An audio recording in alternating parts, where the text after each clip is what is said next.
Hello students, this is Subodh sir and I welcome you on my YouTube channel.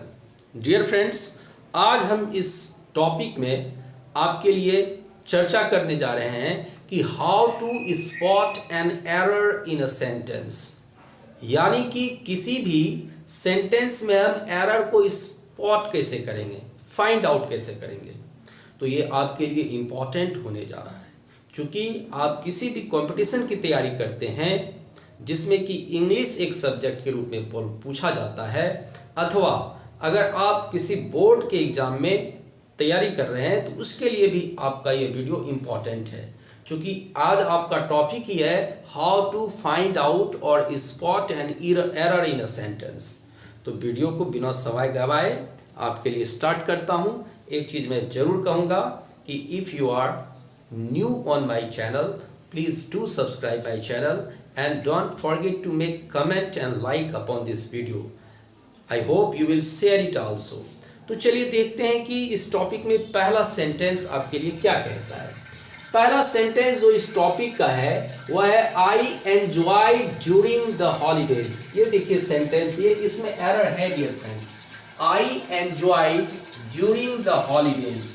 अब आप कहोगे कि sir इसमें क्या एरर है, तो आप ध्यान दे दो कि ऐसे सेंटेंस में एरर है, लेकिन एरर आप फाइंड आउट कैसे करोगे।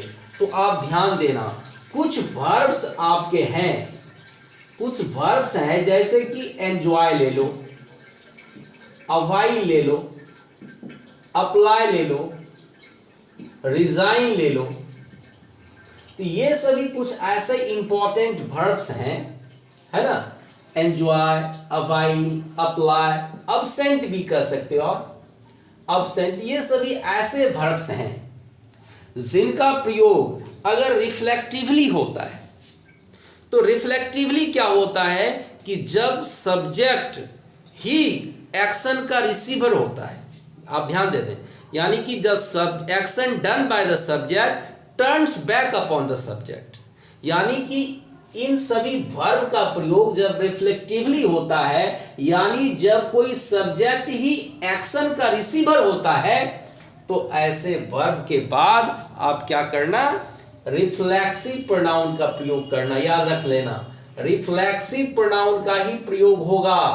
और जब आप ऐसे वर्ब्स के बाद रिफ्लेक्सिव प्रोनाउन का प्रयोग कर देंगे तो वह सेंटेंस आपका सही हो जाएगा। यानी रिफ्लेक्सिव प्रोनाउन का कहां प्रयोग करेंगे, तो जस्ट आफ्टर द वर्ब। तो सेंटेंस सही क्या हो जाएगा, आई एंजॉयड माई सेल्फ,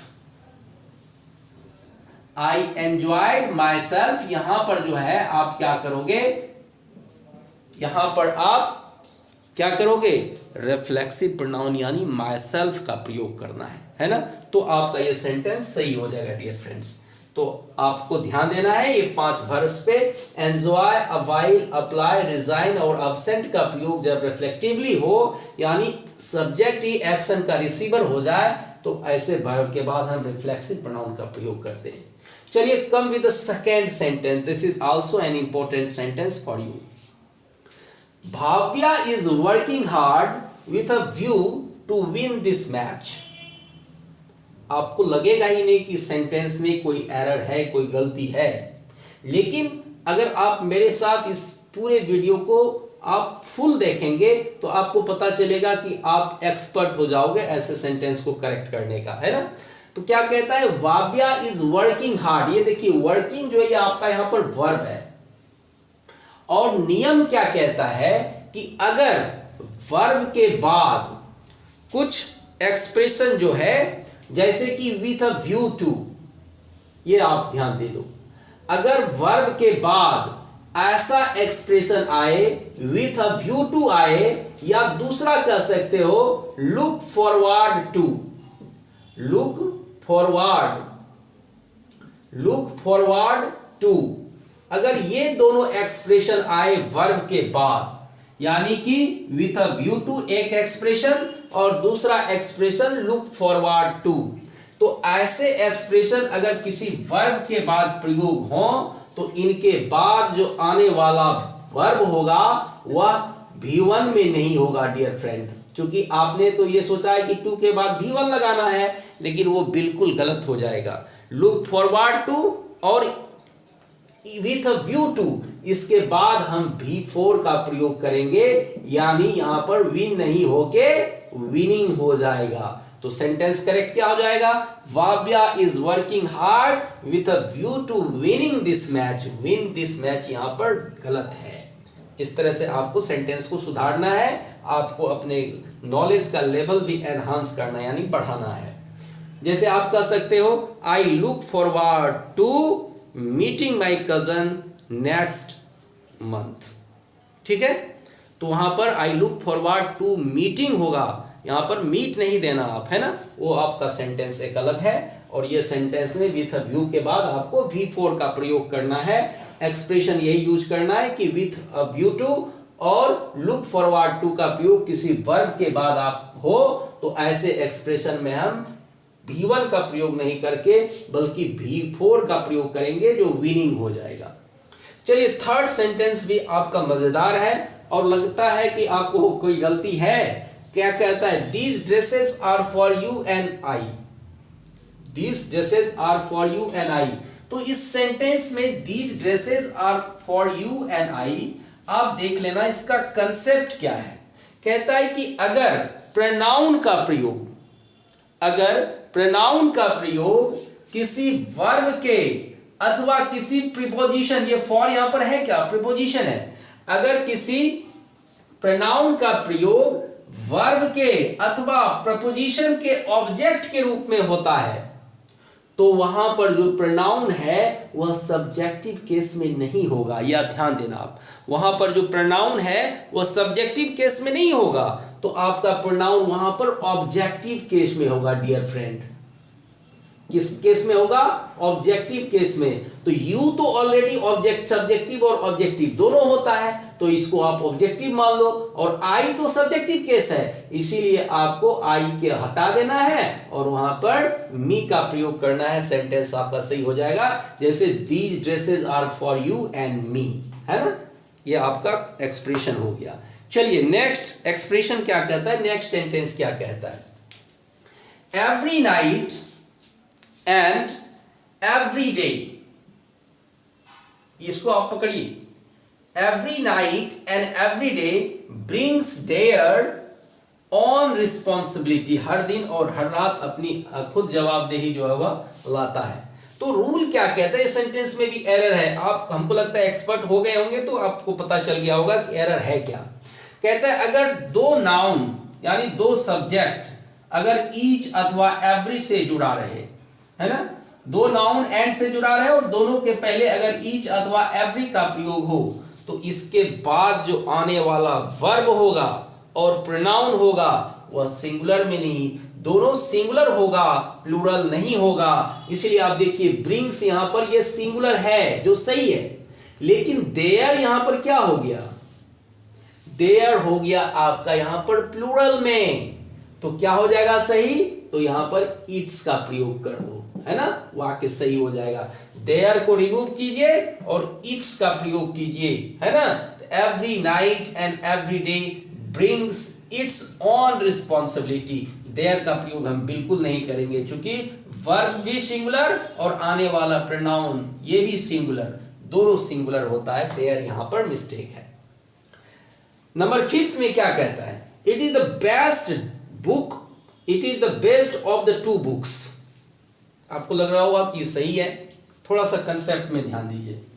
क्या कह रहा है कि it is the best of the two books. यहां पर कंपैरिजन है, तुलना है, कितने बुक के बीच में? टू बुक्स के बीच में, और दो की तुलना के लिए आप ध्यान दे दें, दो चीजों की तुलना के लिए, चाहे वो पर्सन्स हो या थिंग्स हो, दो की तुलना के लिए आपको पता होगा कि हम कंपैरेटिव डिग्री का प्रयोग करते हैं। कंपैरेटिव डिग्री का प्रयोग करते हैं, लेकिन यहां पर जो द बेस्ट है ये आपका सुपरलैटिव है ना। तो आपको क्या करना है, चूंकि दो के बीच तुलना कर है, इसीलिए बेस्ट को हटा के आपको बेटर कर देना है। बेटर क्या डिग्री हो गया? कंपैरेटिव डिग्री हो गया डियर फ्रेंड, हो गया। तो क्या हो जाएगा? ये बेस्ट को हटाइए और द तो रहेगा, है ना। तो it is the better of the two books. ये आपका सही हो गया, ये सेंटेंस भी आपका सही हो गया। चलिए नेक्स्ट नंबर 6 में देखते हैं क्या कह रहा है। कहता है there are no less than 50 students in the class. अगर आप एक्सपर्ट होंगे तो आप पकड़ लिए होंगे कि सेंटेंस में भी एरर तो है, लेकिन कैसा एरर है ध्यान से देखिए। There are no less than 50। आप इस वर्ड को पकड़िए, लेस को। लेस जो है वह कंपैरेटिव डिग्री है, लेकिन किसका? लिटिल का। लिटिल का कंपैरेटिव लेस होता है, और लेस का प्रयोग हम क्वांटिटी को दर्शाने के लिए करते हैं, यानी किसी चीज की मात्रा को दर्शाने के लिए करते हैं। तो लिटिल का प्रयोग तो मात्रा, यहां है क्या? स्टूडेंट्स यानी नंबर है, और वह काउंटेबल है। क्वांटिटी रहता तो चलता, लेकिन यहां पर 50 स्टूडेंट्स नंबर है दिया हुआ, तो ऐसे चीजों को दर्शाने के लिए हम किसका प्रयोग करेंगे? फ्यू का। चूंकि फ्यू काउंटेबल के साथ यूज होता है और इसका कंपैरेटिव होता है फ्यूअर। तो आपको सही क्या करना है? लेस को हटा देना है और लेस को हटा के फ्यूअर कर देना है ना? सही हो जाएगा सेंटेंस। इस लेस को हटाइए। There are no fewer than 50 students in the class. Less का प्रयोग अनकाउंटेबल के लिए किया जाता है, यानी क्वांटिटी को दर्शाने के लिए किया जाता है, नंबर को दर्शाने के लिए हम नहीं करते हैं। तो यहां पर आपको लेस को हटाना है, फ्यूअर लगा देना है, बाकी सेंटेंस जो आपका सही हो जाएगा। Come with the next sentence, that is the 7th। This box weighs 1.5 pound. आपको लगा कि क्या एरर है? दिस बॉक्स वेज मतलब वजन जो है नापने में कितना है ये? 1.5 पाउंड। आप पकड़िए बात को कि एक टर्म है इसमें कि अगर कोई फ्रैक्शन हो या डेसिमल ओवर 1, अगर कोई फ्रैक्शन हो, भिन्न जिसको कहते हैं, या डेसिमल दशमलव 1 से ज्यादा हो, तो ऐसे एक्सप्रेशन के बाद या इनके बाद जो नाउन आएगा वह प्लूरल आएगा, सिंगुलर नहीं आएगा। और अगर आप ध्यान से देखेंगे तो पाउंडा जो है वह सिंगुलर है, तो 1.5 पाउंड्स कर दीजिए, सेंटेंस सही हो जाएगा। This box weighs 1.5 pounds. 1.5 pounds. चूंकि डेसिमल या फ्रैक्शन में जो है वह जो आने वाला नाउन है वह प्लूरल होता है, सिंगुलर नहीं होता है डियर फ्रेंड्स। तो आपको ये भी कंसेप्ट दिमाग में आ गया होगा।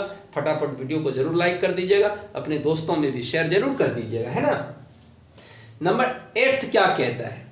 Jasprit Bumrah is better than any other bowler. इस सेंटेंस को आप गौर से देखिए। क्या कहता है कि जसप्रीत बुमराह इंडिया का बहुत फास्ट बॉलर है वो, है ना? यॉर्कर मारने में बहुत एक्सपर्ट है।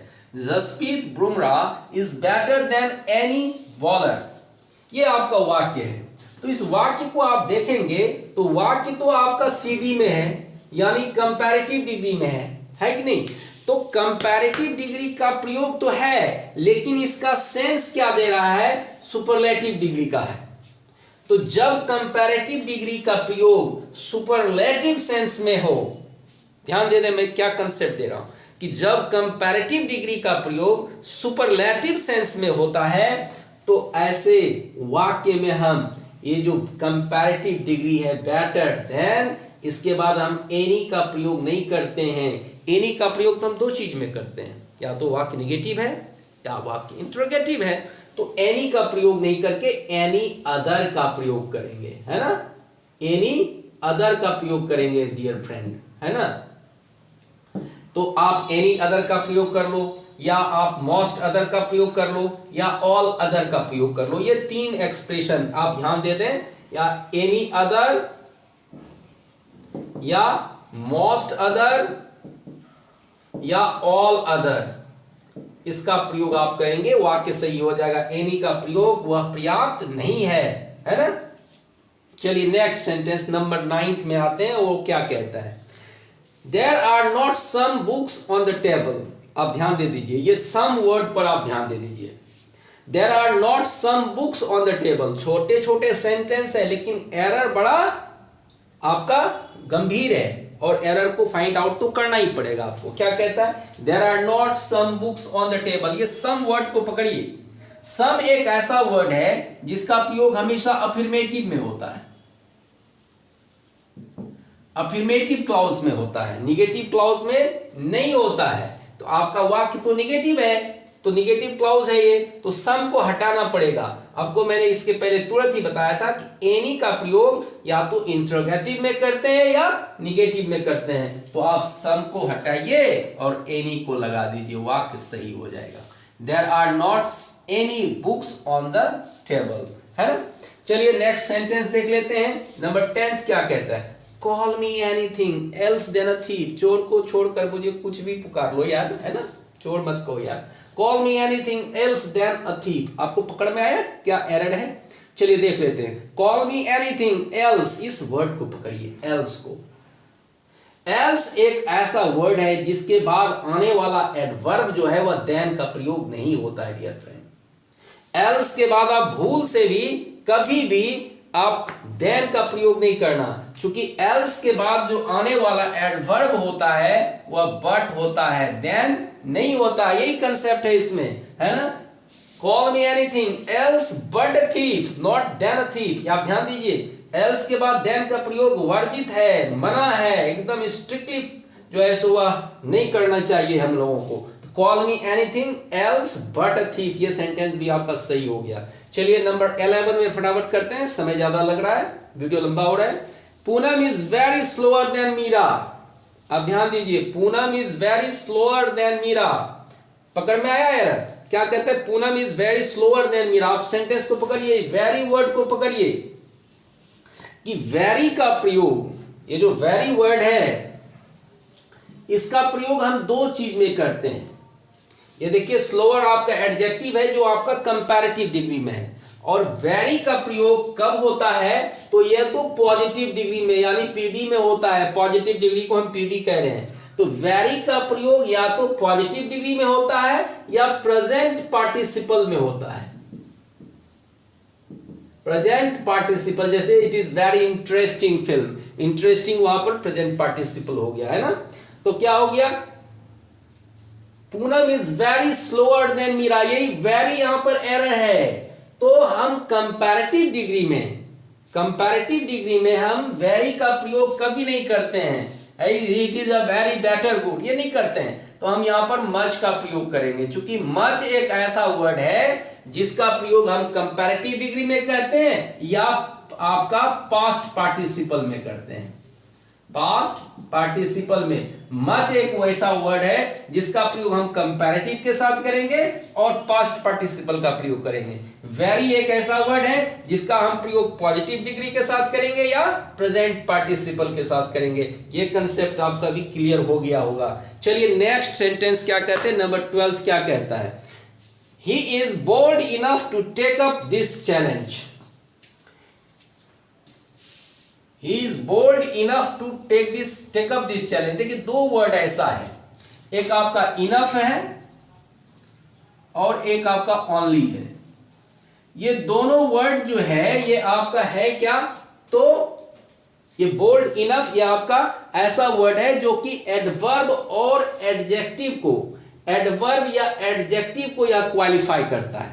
या आप ध्यान दें कि bold एक ऐसा वर्ड है, ओनली एक ऐसा वर्ड है जो किसको क्वालिफाई करता है, तो या तो एडजेक्टिव को या एडवर्ब को।